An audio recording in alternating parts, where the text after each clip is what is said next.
அண்ணனுக்கு நெஞ்சு வலி வந்து அம்மா வீட்டை விட்டு வெளியே போய் எவ்வளவோ பார்த்துட்டோம், முடியல. ஏதோ வரக்கூடாதவங்க வந்த மாதிரி மூஞ்சில அந்த பக்கம் திருப்பிக்கிட்டு நிக்கிற. ஏன் இது ஏன் குடும்பம் இல்லையா? என்னங்க எல்லாரும் வரிசையா நின்னுக்கிட்டு என்ன அப்படி பாக்குறீங்க? ஏன் நான் இந்த வீட்டுக்குள்ள வரக்கூடாதா? ஏதோ வரக்கூடாத விருந்தாளி வந்த மாதிரி பாக்குறீங்க எல்லாரும்.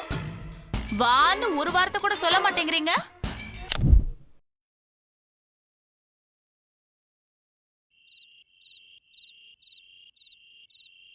சரி இது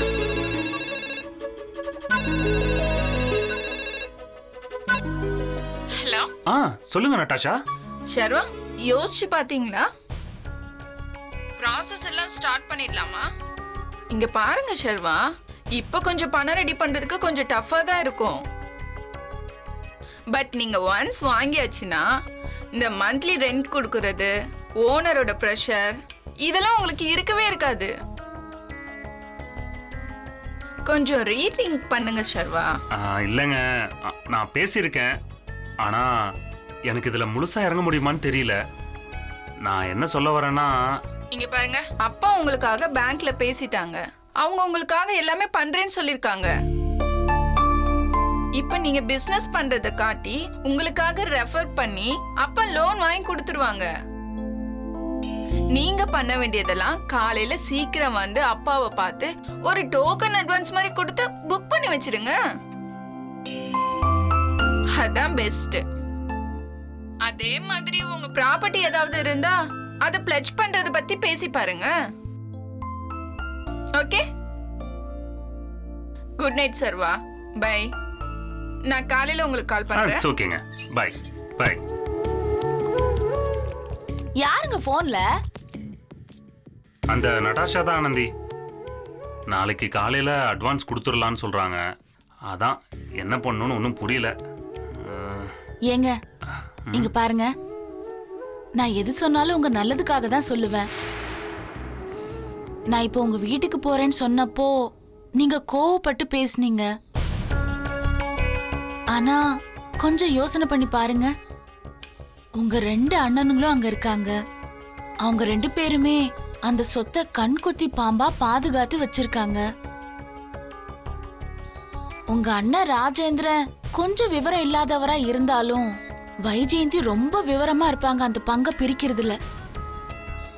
எல்லாத்துக்கும் மேல நம்ம ஒன்னும் அடிச்சு பிடுங்கி சுருட்டிட்டு போறது இல்லைல்ல.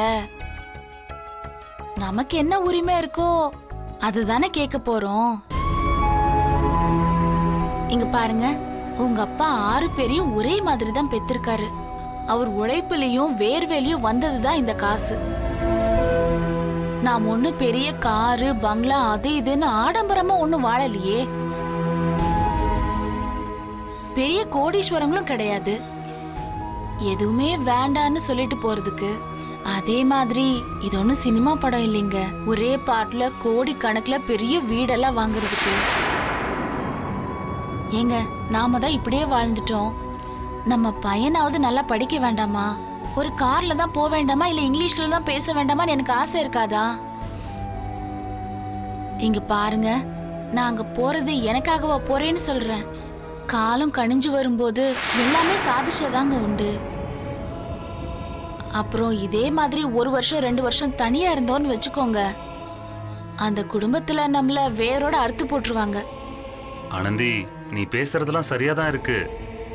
ஆனா இங்க பாருங்க, நல்லா யோசிங்க. நான் உங்களை கட்டாயப்படுத்தல,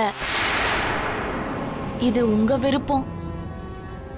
ஆனா எந்த முடிவெடுத்தாலும் உங்க எதிர்காலத்தையும் நம்ம குழந்தையோட எதிர்காலத்தையும் மனசுல வச்சுக்கிட்டு தயவு செஞ்சு முடிவு பண்ணுங்க.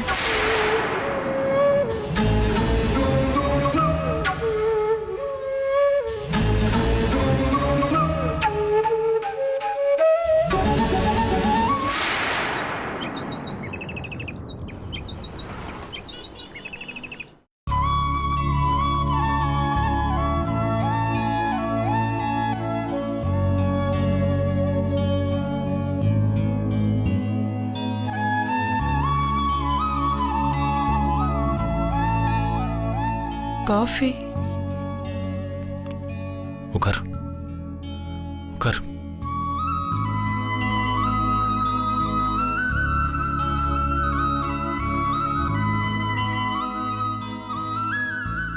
நான் கோவத்தில் அந்த மாதிரி ஏதோ பேசிட்டேன். நீ எதுவும் மனசில் வச்சுக்காத. ஏதோ ஒரு சங்கடம், அதை நான் உங்ககிட்ட கொட்டிட்டேன். எனக்கு வர வர சின்ன தப்பா பார்த்தா கூட திடீர்னு கோவம் வந்துடுது. இருந்தாலும் நான் உங்ககிட்ட அந்த மாதிரி பேசிடக்கூடாது. மன்னிச்சிருமா. ஐயோ, என்னங்க மன்னிப்பெல்லாம் கேட்குறீங்க? நீங்க எனக்கு கடவுள் மாதிரி. நீங்க கோவத்தில் பேசினாலும் அதுக்கு ஒரு காரணம் இருக்கும். நான் தாங்க தப்பு பண்ணிட்டேன். நான் தேவையில்லாமல் அவ்வளோ பேசியிருக்க வேண்டிய அவசியம் இல்லை. அதுக்கு நீங்க மன்னிப்பெல்லாம் கேட்க வேண்டாம். காஃபி குடிங்க, ஆறிட போகுது. இந்தாங்க. உட்கார் உட்கார்.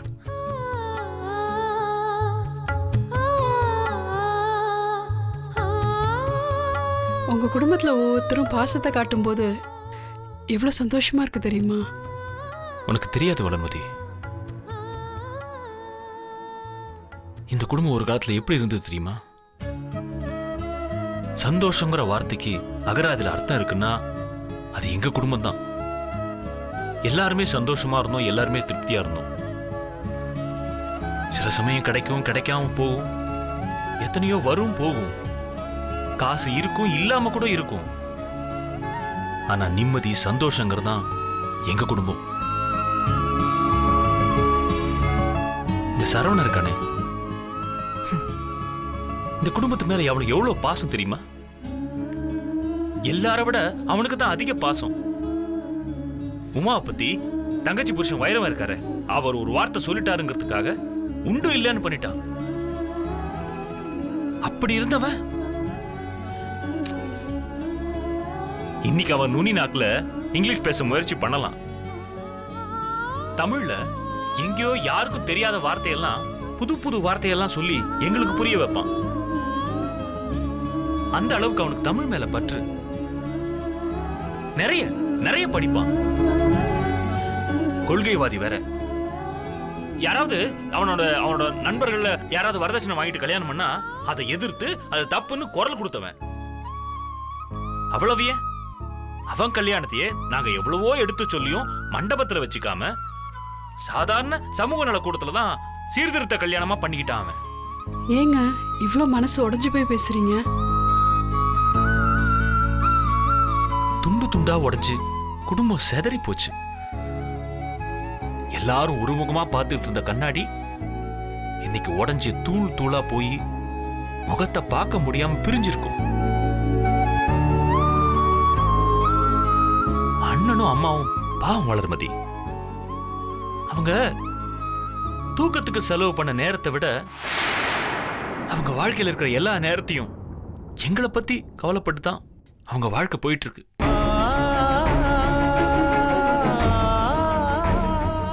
எங்களோட வளர்ச்சி, எங்களோட மகிழ்ச்சி, இது மட்டும்தான் அவங்களோட குறிக்கோளா இருந்துச்சு. எங்க தனக்குன்னு ஒரு குழந்தை பிறந்துட்டா தம்பிகளை பார்த்துக்க முடியாதோ அப்படிங்கிற எண்ணம் வந்ததுனால தான் எங்க அண்ணி குழந்தை பெத்துக்கல. அந்த ஆனந்தி மொத்த குடும்பமும் வேற திசைக்கு போயிடுச்சு. யாருக்குமே யாரையும் பிடிக்காம போயிடுச்சு. இப்பவும் அவங்க ஏன் திரும்ப வர வேண்டாம் நாங்க சொல்றோம்னா மறுபடியும் நிறைய குழப்பங்கள் பண்ணிடுவாங்கன்னு பயமா இருக்கு. அண்ணனுக்கு நெஞ்சு வலி அம்மா வீட்டை விட்டு வெளியே போய் எவ்வளவோ பார்த்துட்டோம், முடியல. இனிமே அதை தாங்கிக்கிற சக்தி எங்க யாருக்குமே இல்லை. நீங்க கவலைப்படாதீங்க, கண்டிப்பா கூடிய சீக்கிரம் பழைய மாதிரி இந்த வீட்டில் சந்தோஷம் இருக்கும். இல்ல வளர்மதி,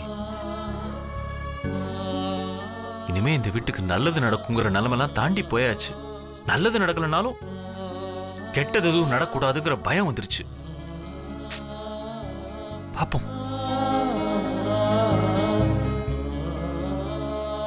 பொதுவா ஒரு விஷயத்துல ஜெயிக்கணுங்கிறது ஏழைக்கு ஒருவேளை சாப்பாடா இருக்கும், பணக்காரங்களுக்கு சொத்து சுகம். ஆனா சில பேருக்கு சந்தோஷம் நிம்மதி, அவ்வளவுதான். இப்ப இந்த குடும்பத்துக்கு தேவை அந்த நிம்மதியான வாழ்க்கை வேணும். அவ்வளவுதான். ஏங்க கவலைப்படுறீங்க? கண்டிப்பா கிடைக்குங்க. ஒரு கெட்டது நடந்ததுன்னா அதுக்கப்புறம் ஒரு நல்லது நடக்கும்னு சொல்லுவாங்க. நம்பிக்கையோட இருங்க, நிச்சயம் நல்லது நடக்குங்க. நடக்கும்.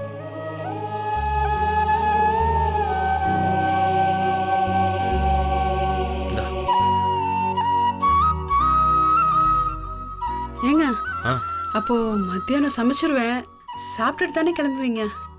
ஐயோ, சொல்ல மறந்துட்டேன். ஒரு முக்கியமான வேலை இருக்கு. சேலம் வரைக்கும் நானும் அண்ணனும் கிளம்புறோம். நாளைக்கு தான் வருவோம். சரிங்க. ஏன் ஏன் உன் முகம் ஒரு மாதிரி ஆயிடுச்சு? உனக்கு என்ன கவலை இங்க? இப்ப நான்லாம் உன்னை பார்த்துக்கணும்னு அவசியமே இல்லையே. அதுதான் அம்மாவும் அண்ணி உன்னை தாங்குறாங்களே. அம்மா பயங்கர சப்போர்ட்டா இருக்காங்க உனக்கு. அப்புறம் என்ன? சரிங்க, நீங்க பத்திரமா போயிட்டு வாங்க. குளிச்சுட்டு வந்துருங்க, டிஃபன் ரெடி பண்ணிடுறேன். அதையாவது சாப்பிட்டு போவீங்கல்ல? சாப்பிட்றேன். அப்புறம் உனக்கு நான் இன்னும் எதுவுமே வாங்கி கொடுக்கல. உனக்கு ஏதாவது வேணும்னா கேளு, நான் வாங்கிட்டு வரேன். எனக்கு எதுவும் வேணாங்க, நீங்க நல்லபடியா பத்திரமா போயிட்டு வந்தாலே போதும். சரி, நீ போ. நான் டிஃபன் எடுத்து வைக்கிறேன்.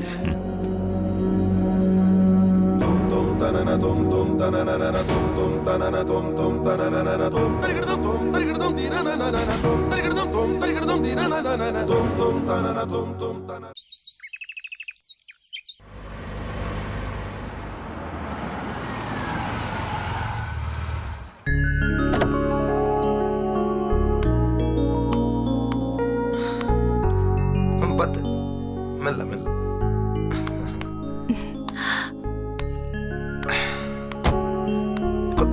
வெயில் வெயில் கொளுத்த மூத்த மூடு.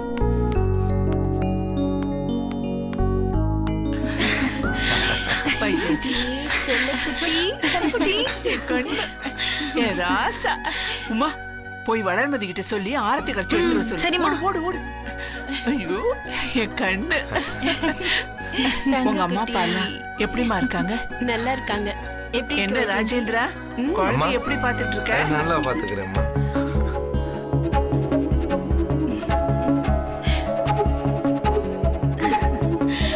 ஓ ஜோ ஜோ ஜோ ஜோ. வாங்க வாங்க. அண்ணி இந்தாங்க கொடு.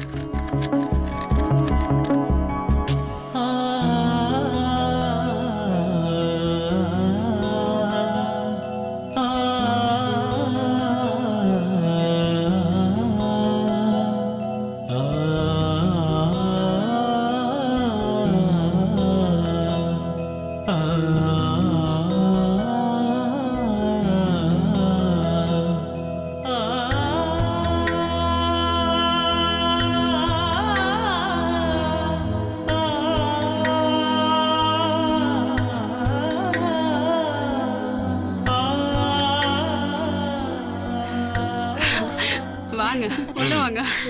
உள்ள போங்க. செல்லக்குட்டி வாங்கம்மா.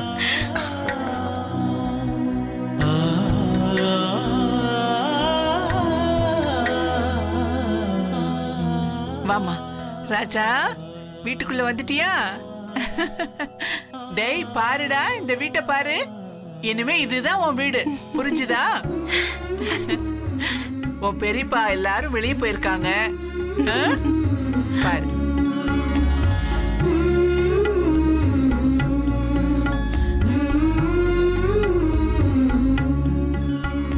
வைஜெயந்தி, இனிமே என் பேரப்பிள்ளைய நீ தான் பத்திரமா பாத்துக்கணும்.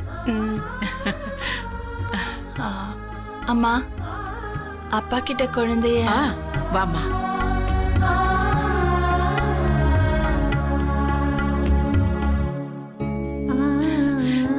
என்னங்க, உங்க பேரப்பிள்ளை வந்திருக்காங்க பாருங்க, ஆசீர்வாதம் பண்ணுங்க.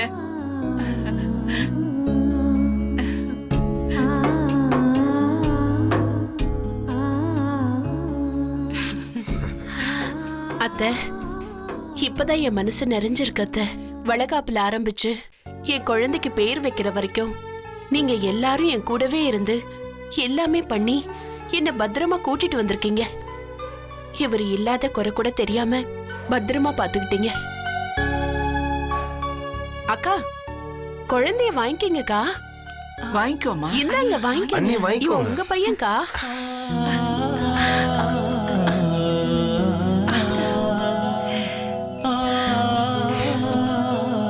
செல்லக்குட்டி.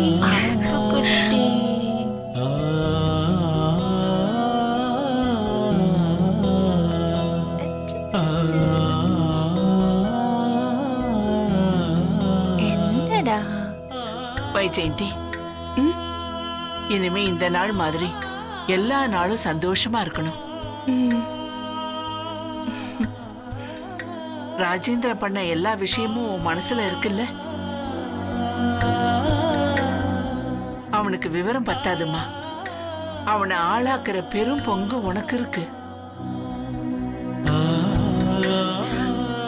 எந்த விஷயத்தை எப்போ எப்படி சொல்லணும்னு பக்குவமா எடுத்து சொல்லணும்.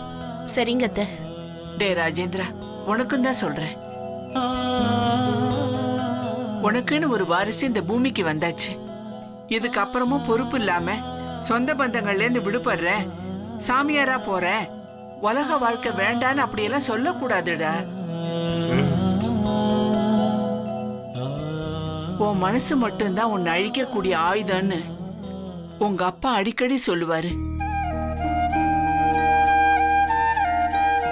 மனசு தெளிவா இருந்தா உன்னை யாரும் அடிச்சு கீழே தள்ள முடியாது. உன்னோட பிரச்சனைகளை பார்த்து ஓடி ஒளியாதடா. அதுக்கு எப்படி தீர்வு காணணும்னு யோசி. இப்பதான் உன் வாழ்க்கை ஆரம்பம் ஆயிருக்கு. இன்னும் ரொம்ப தூரம் போக வேண்டியதா இருக்கு. பார்த்து பொறுப்பா நடந்துக்கணும்பா. சரிம்மா, இனிமே யாரு மனசும் நோகாம நடந்துக்கிறேம்மா. அது போதும்பா. பாரு பாரு. என்னடா தங்கம், என்ன பாக்குறீங்க? பெரியமாடா. ஐயோ வளர்மதி, இதெல்லாம் நானே பண்ணிக்குவேன். நீங்க ஏன் சிரமப்படுறீங்க? ஐயோ இதுல என்ன சிரமம் இருக்கு? குழந்தை வராங்கன்னு தெரிஞ்ச அப்புறம் க்ளீன் பண்ணாம இருக்க முடியுமா? நீங்க போய் நல்ல ரெஸ்ட் எடுங்க முதல்ல. சரிங்க. ஏங்க, நீங்க கார்ல இருக்கிற லக்கேஜ் எல்லாம் போய் கொண்டு வாங்க. இருங்க, நான் போய் எடுத்துட்டு வரேன். ஏய், இருங்கண்ணா. அவ எடுத்துட்டு வருவா, நீங்க போங்க. நான் உங்களுக்கு குடிக்க ஏதாவது எடுத்துட்டு வரேன். சரி. வாமா வைஜெயந்தி, குழந்தைய எடுத்துக்கோ. ஓடி வாங்க வாங்க வாங்க வாங்க. பெரியம்மா என்ன சொன்னாங்க? பெரியம்மா கூட விளையாடணுமா? செல்ல குட்டி, பாட்டு குட்டி.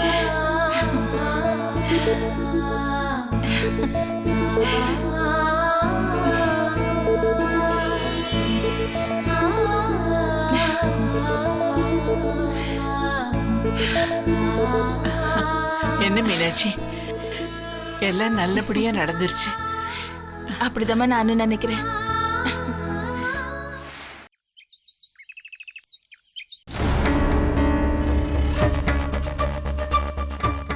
சம்பந்திமா,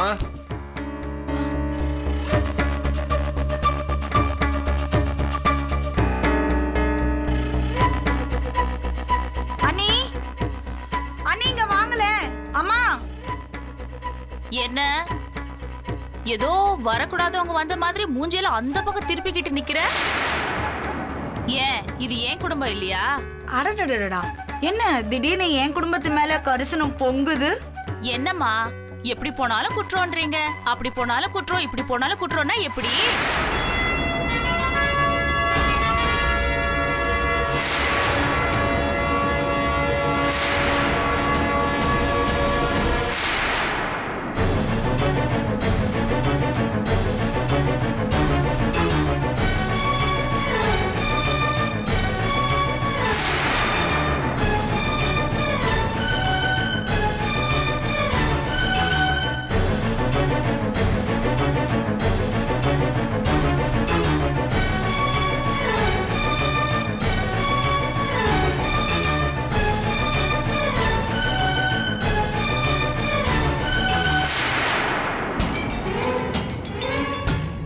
என்னங்க எல்லாரும் வரிசையா நின்னுக்கிட்டு என்ன அப்படி பாக்குறீங்க? ஏன் நான் இந்த வீட்டுக்குள்ள வரக்கூடாதா? ஏதோ வரக்கூடாத விருந்தாளி வந்த மாதிரி பாக்குறீங்க எல்லாரும். வான்னு ஒரு வார்த்தை கூட சொல்ல மாட்டேங்கிறீங்க. இல்ல ஆனந்தி, ஐயோ அப்படியெல்லாம் இல்ல. கார்த்தி, என் செல்லம், எப்படிடா இருக்க? ஆ? ஆனந்தி, எப்படி இருக்கம்மா? நல்லா இருக்கியா? நல்லா இருக்கணும் தான் அத்தை இங்க வந்திருக்கேன். என்னமோ நான் இங்க ஏன் வந்தேன்ற மாதிரி தானே எல்லாரும் பார்த்துட்டு இருக்காங்க. ஆனந்தி, அன்னைக்கு குழந்தைய தரையில போட்டு தாண்டி இந்த வீட்டு வாசப்படியே மிதிக்க மாட்டேன்னு சொல்லிட்டு போனவ நீ. அவ்வளவு ஏன் உங்க வீட்டுக்கு நாங்க வந்தாலும் ஏதாவது பிரச்சனை பண்ணி சண்டையை போட்டு எங்களை வெளியில விரட்டாத குறையா அனுப்பிடுவ.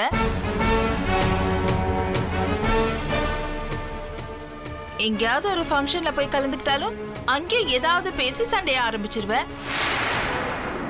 அப்புறம் எப்படி நான் உன்னை வான்னு கூப்பிட முடியும்? ஒருவேளை நான் உன்னை வான்னு கூப்பிட்டா அதையும் ஏதாவது நீ பிரச்சனை பண்ணிடுவியே. இங்க பாருங்க, கோவம் தாபத்துல 1000 சொல்லுவோம், அதுக்குன்னு சொந்தம் இல்லைன்னு ஆயிருமா?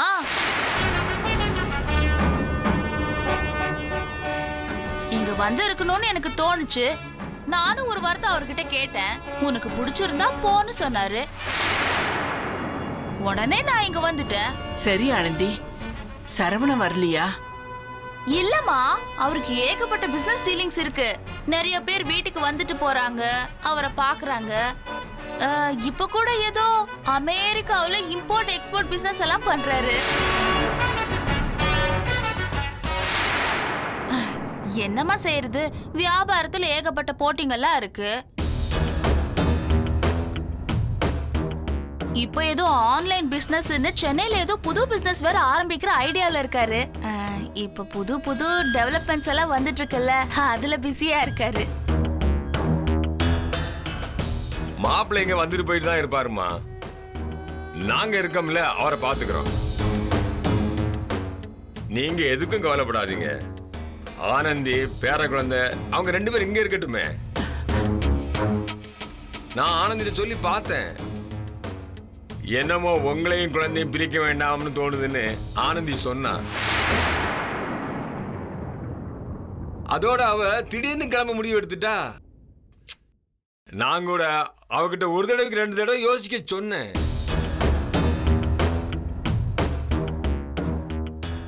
என்னம்மா, பிள்ளைங்க எடுக்கிற முடிவுக்கு நாமளும் கட்டுப்பட வேண்டியது இருக்குல்ல. அம்மா, எனக்கு யார பத்தியும் எந்த கவலையும் இல்லம்மா. என் புருஷனுக்கு நீங்க என்ன ரொம்ப உசுரு. அவருக்கு யார் மேல என்ன கோவம் வேணாலும் இருக்கலாம், ஆனா ஒரு நாளும் உங்களை வெறுக்கவோ மறக்கவோ இல்ல. நான் எப்படி செஞ்சாலும் எங்க அம்மா இருந்து அப்படி செய்வாங்க இப்படி செய்வாங்கன்னு சொல்லிக்கிட்டே இருப்பாரு. எது எப்படி இருந்தாலும் உங்க இடத்த என்னால நிரப்ப முடியாது இல்லையா? வைஜியன் தேக்க குழந்தைக்கு புண்ணியாதானம் பண்ணும்போது தான் எனக்கு தோணுச்சு, 2 பேர குழந்தை உங்க கையில இருந்தா அதை விட சந்தோஷம் உங்களுக்கு வேற என்ன இருக்க முடியும்? அதான் நான் கொஞ்சம் கூட யோசிக்காம கிளம்பி வந்துட்டேன். ஆனந்தி, எப்படிமா இருக்க? அக்கா, நல்லா இருக்கீங்களா? நான் நல்லா இருக்கேன். குட்டி பையன் தூங்குறானா? பையன் என்ன தூங்கிட்டு இருக்கானா? ஆமா. ஆமா, நீங்க என்ன டயர்டா இருக்கீங்க? ஆமா ஆனந்தி, இன்னைக்கு கொஞ்சம் அசதியா இருக்கு. நீ இங்க தானே இருப்ப, நான் உன்னை அப்புறமா வந்து பாக்குறேன். சரிக்கா, நீங்க போய் ரெஸ்ட் எடுங்க. சரி ஆனந்தி. அப்பா, நீங்களும் கிளம்புங்கப்பா, நான் ஃபோன் பண்ணி பேசிக்கிறேன். குழந்தைய பத்திரமா பாத்துக்குமா. சம்மதிமா, வர்றமா. வாங்க. அம்மா, வரமா வரமா. என்னடா சொல்லும்? டே கார்த்திக், இங்க பாரு, இனிமே நீ ஆச்சு உன் பாட்டி ஆச்சு, என்ன தொலை பண்ணக்கூடாது.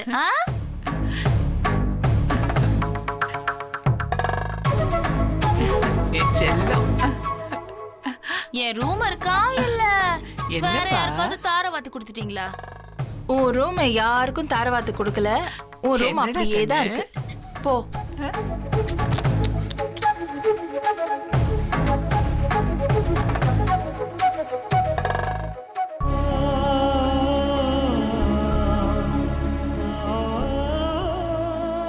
செல்லம் தூங்குறான். ஏ ராஜா, செல்லக்குட்டி, கண்ணுக்குட்டி, என்னடா கண்ணு?